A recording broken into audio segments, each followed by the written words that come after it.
Nossa, eu não entendo por que as mães sempre gravam um relato de parto com os bebês grandes. Tcharam!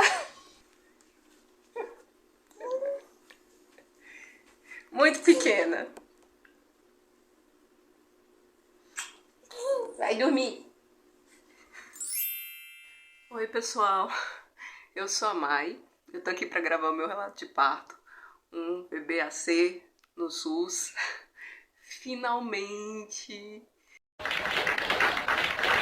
Eu sei que vocês não acreditavam mais que o relato vinha, nem eu acreditava mais, sinceramente. Também já tava achando que eu não ia gravar mais. Mas agora a Naomi tá fazendo um ano, né? Dia 11 de dezembro agora. E aí isso me motivou a gravar o relato, finalmente. Até porque eu já estou grávida de novo, de 28 semanas. Se eu não gravar agora, não vai ter mais. Vai ter o dessa só, se for, né? Bom, eu tenho duas razões principais pra gravar esse relato de parto, né? A primeira razão é pra honrar a Deus, que me permitiu viver o meu sonho, né? Eu tinha um sonho de ter o parto normal. E também honrar as pessoas que fizeram parte do processo do parto normal. E a segunda razão é porque quando eu tava grávida da Naomi, né, eu tomava café, almoçava, jantava, lanchava relatos de parto do YouTube, né? E aquilo me ajudou demais a me preparar para o que eu ia encontrar de verdade no momento do parto, né? Eu devo ter assistido nem sei quantas horas de relatos de parto, documentário, tudo. E muitos desses relatos eram de pessoas desconhecidas. Eu simplesmente digitava lá, relato de parto, VBAC, e assistia o que aparecia. Então muitas dessas mulheres nem sabem que eu existo, não sabem o quanto elas me ajudaram, mas o fato delas terem gravado o relato delas me ajudou muito. Então agora eu quis gravar o meu relato também e jogar na internet pra ajudar outras mães que sejam conhecidas ou não, e ficar registrado lá a história do meu parto. Não tem como eu contar sobre o meu relato de parto da Naomi, né, sem passar pelo processo do meu parto da Eloá, que é a minha filha mais velha, né, minha primogênita, que hoje tem 8 anos. Esta pessoinha aqui, esta é a minha mais velha, que nasceu em 2015, num hospital do SUS, numa cesariana, que a mamãe tá contando a história agora. No parto da Eloá, que foi em 2015, eu tinha 23 anos de idade.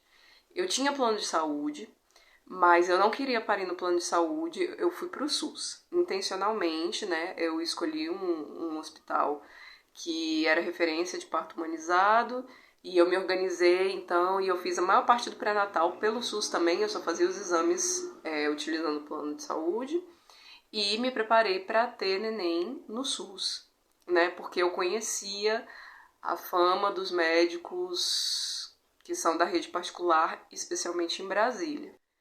A fama dos médicos em Brasília, na rede particular, é de serem extremamente cesaristas. Cesaristas são médicos que vão tentar empurrar a gestante para uma cesárea, mesmo que ela não precise disso. Então, assim, tá com circular de cordão, cesárea. Tá grande demais, cesárea. Tá pequeno demais, cesárea. Ai, a mãe é muito jovem, cesárea. A mãe é muito velha, cesárea. Tá com muito líquido, cesárea. Vocês entenderam, né? Vocês entenderam. Então eu já conhecia essa fama, já tinha escutado isso, e de fato, na rede particular do DF, mais de 80% dos partos são cesarianos. E é óbvio que isso está completamente longe do ideal, né? Não é possível que mais de 80% das mulheres não sejam capazes de ter seus bebês naturalmente. Então eu já tinha estudado um pouquinho naquela época, mesmo eu sendo bem novinha, e eu queria muito um parto normal, se isso fosse possível, então por isso que eu fui pro SUS. Então na época eu passei a minha gestação inteira, né, me preparando mentalmente, psicologicamente, fisicamente, fazia pilates, né, tava bem, era jovem, tinha saúde, e não via nenhuma razão específica para eu não ter um parto normal bem sucedido, né? Eu fiz tudo que estava ao meu alcance durante toda a gestação e fui para uma cesárea. Meu Deus. Uma cesárea de emergência, né? No SUS.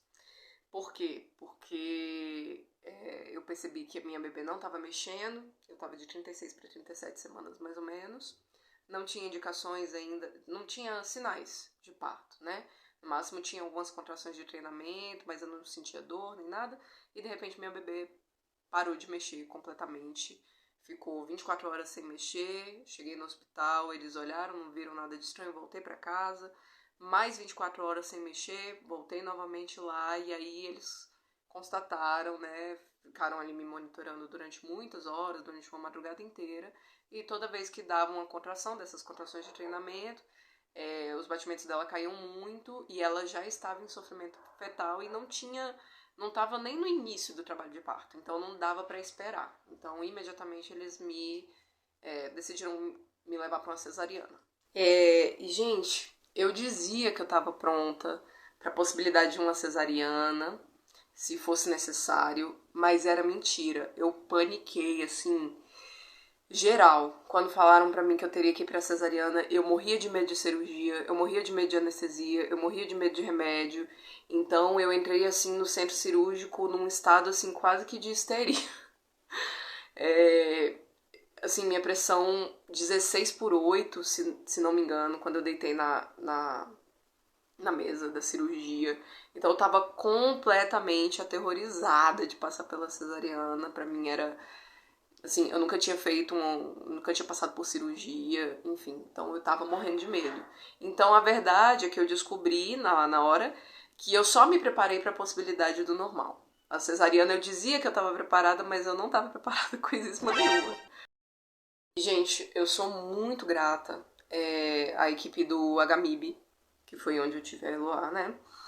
Porque, assim, eu acho que eu não reconheceria o rosto de nenhum deles na rua se eu visse hoje, mas eu me lembro muito bem de como eles me trataram. Eu tava completamente descontrolada, assim, emocionalmente. E eles não me agrediram, tipo assim, eles não ignoraram o meu fator psicológico, não me trataram com frieza. Tinha 2 médicas, acho que mais um enfermeiro, um anestesista. Todos eles foram super delicados e compreensivos com o medo que eu tinha, né? Então, agradeço muito. Não sei quem eles são, não sei nome, porque foi a equipe que estava de plantão lá. Mas eu sou muito grata e deu tudo certo, né? Tiraram a bebê, ela nasceu bem, com apgar bom. E eu acordei na recuperação depois, tão confortável que eu achei que eu tinha morrido.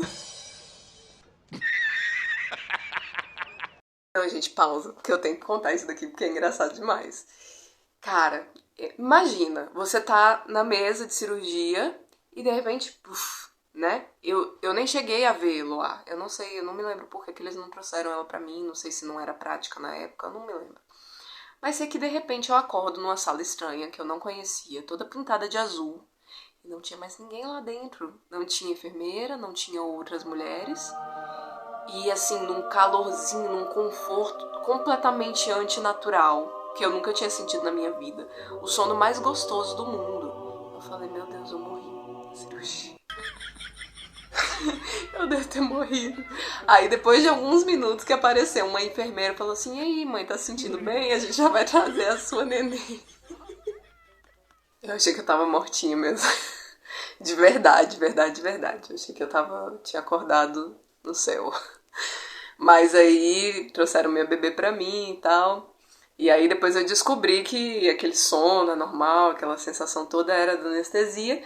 E lá na Gamib eles colocam um cano enorme, desse tamanho assim, gente, debaixo do colchão de quem veio do centro cirúrgico. Por isso que fica aquele quentinho assim, incomum, que você nunca sentiu na vida. Você tá dormindo ali muito gostoso naquele colchão. Coisa que eu já ouvi falar que nem em hospitais particulares tem essas coisas, tá?